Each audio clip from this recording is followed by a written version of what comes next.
Hello, my name is Tag, and in this video, I'm going to be documenting every lie that I could find in the new Skate game trailers, the announcements, the table talks, etc. Let's begin, starting with the announcement teaser. We've been waiting years, honestly, to make the right game at the right time. What about now makes it the right time? 15 years after the release of the last game, during an era where the last two major live service games, Marvel's Avengers and Suicide Squad Kill the Justice League, have both failed miserably. And then another question arises. Why did development start summer of 2020 when the pandemic and lockdowns were still very much a major issue? Wouldn't that have been the worst time to start such a massive project when most employees couldn't be around each other? To make the right game at the right time with the right idea. Was it the right idea?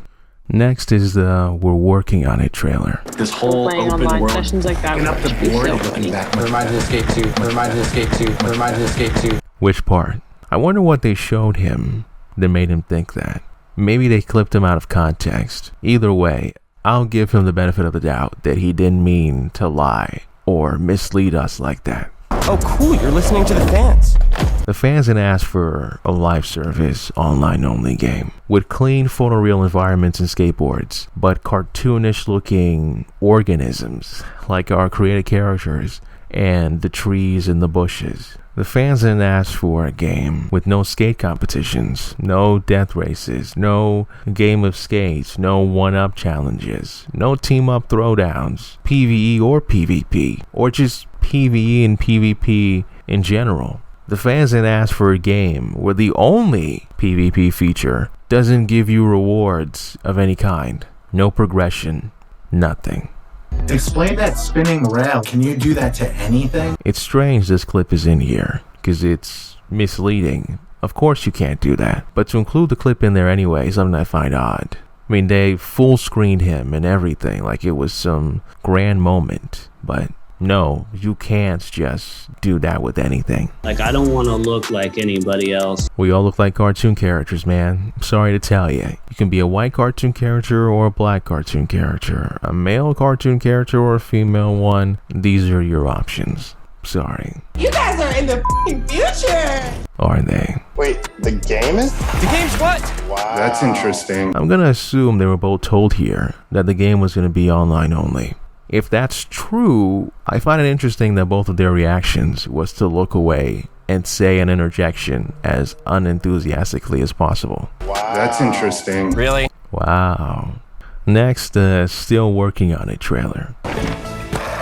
The game doesn't look like this. I'm guessing now this is just a special pre-rendered character or animations disguised as gameplay. You know, our character's hair doesn't look like this. Eyes don't look like this. And the lighting certainly doesn't look like this. You know, the trees and bushes don't look like this. The wood of the skateboards looks much more real than the trees in the city. And the leaves on the trees look like they're sort of wrapped around the tree instead of growing from branches, as opposed to what we see in this trailer.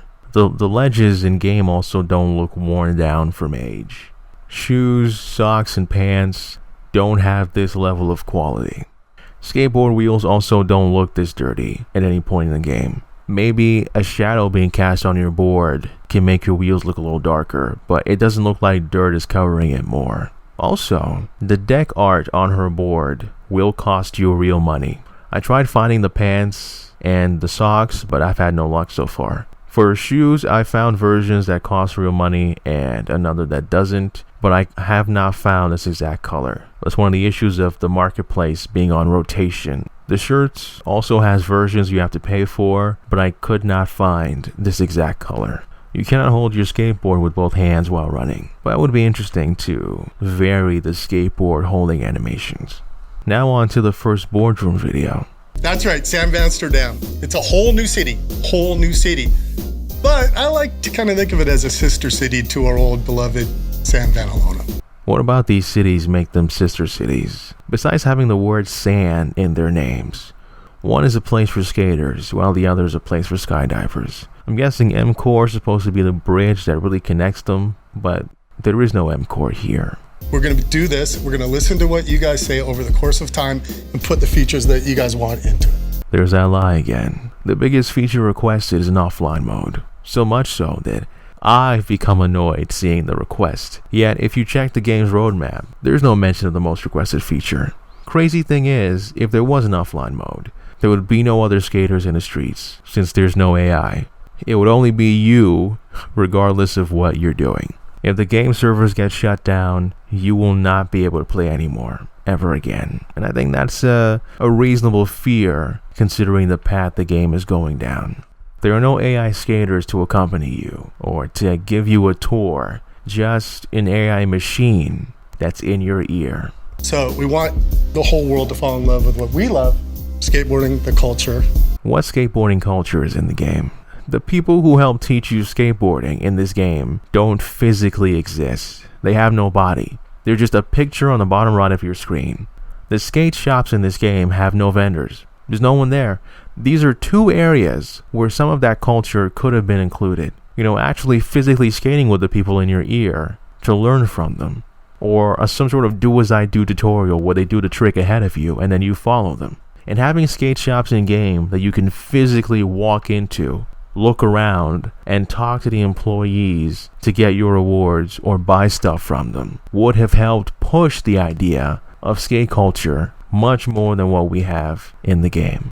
Bringing in players from the start would ensure that we build the best skate game possible. It gives us the best opportunity to move fast, to try new things, and to learn from those things. And that's why we're focusing on gameplay first, not art and not visuals. If the goal was to develop gameplay first, then why are tricks missing? Why are Dark Slides a Season 3 2026 add-on? And hand plants and foot plants shouldn't still need developing, if that's what you wanted to get down first. Bringing you guys in early and getting your feedback, yeah, it is the right way for us to go, meant the world to us and gave us this confidence that we're going down the right path. So you're not. Collabo zones have definitely been one of the coolest things that we see players interact with. There are these wild cooperative building areas where players can let their imagination run wild and make the most insane skatable things together. Me and my homies would flock to these collabo zones. I mean, they're constantly changing. What are collabo zones? I don't think I've heard of that. Is it just me? In the super pre-alpha build, you can see players were able to body slam into each other. Probably for the best. We can't do that though.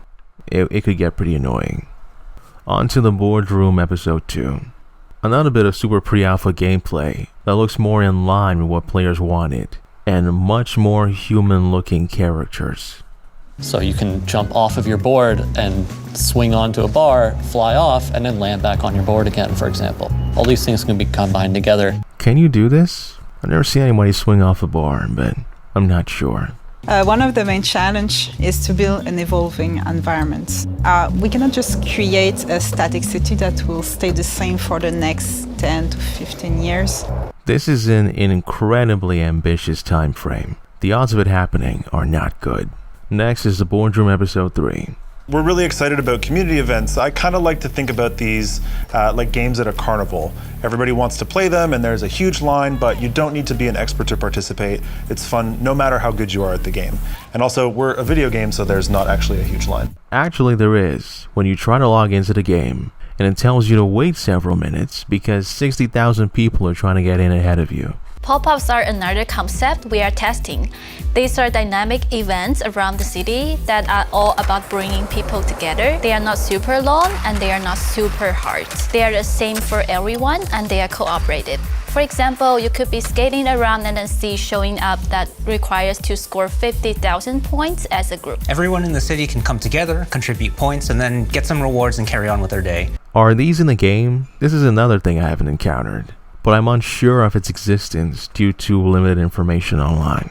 So this is where we started working on concepts like climbing challenges, which are all about using verticality and the density of the city to reach a finish line.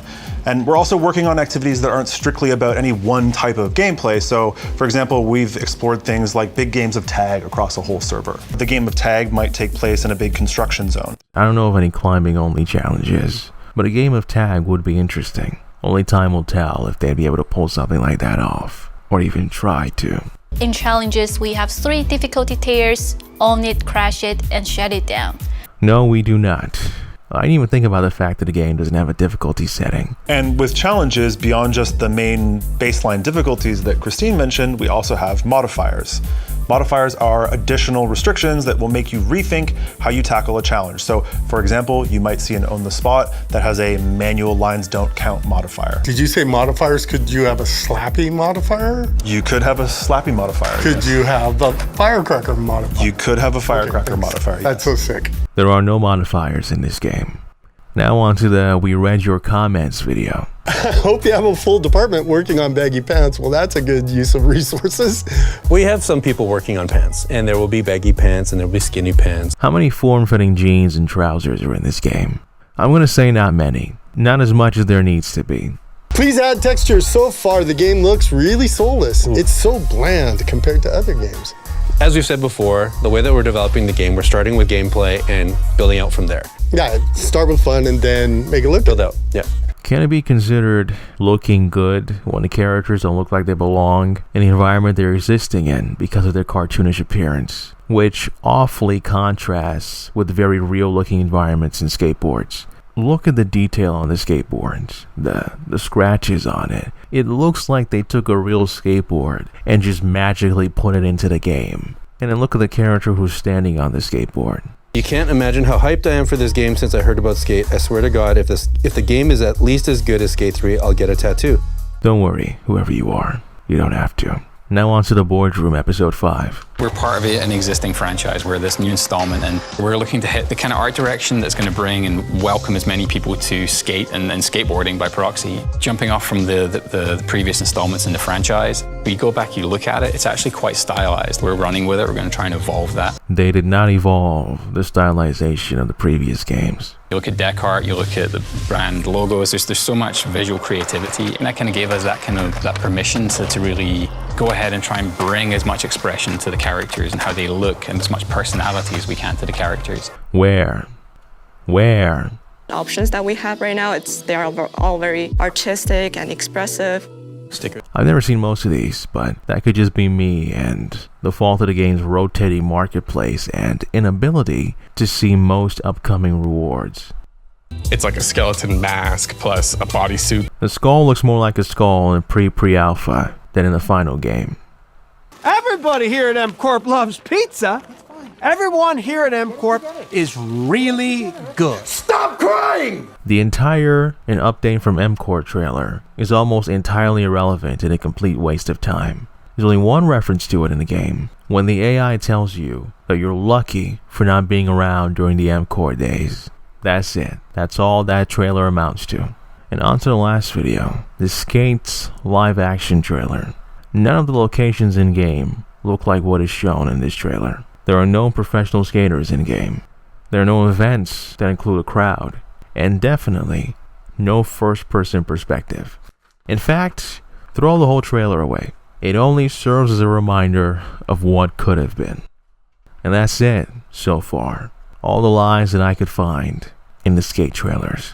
Here's hoping for a better tomorrow, but only time will tell. I mean, has a game ever done a complete overhaul shortly after its initial release? I don't think that list is very long, but we'll see, I guess. I want the game to succeed. I want it to be better. Thanks for watching. Have a wonderful day. Bye.